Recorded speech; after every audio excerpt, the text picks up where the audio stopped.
Okay. Question po, 'di ba po kahit naka-LCIF dapat meron pa ring dapat i-follow na recommended daily calorie intake? Sa LCIF, no, we don't really follow yung calorie counting. We don't follow yung arbitrary number na dapat ganito lang yung number of calories na kakainin mo every day, no? To lose weight or to gain weight or to maintain weight. Hindi ganun sa LCIF. So, hindi calorie ang basis, no? Ang basis natin sa LCIF is satiety.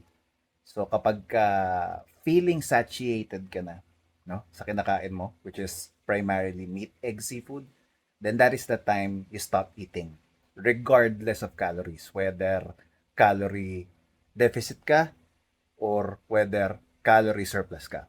So, it's not really the calorie per se that we are basing on, no, sa pag tigil, no, ng kain. It's the satiety.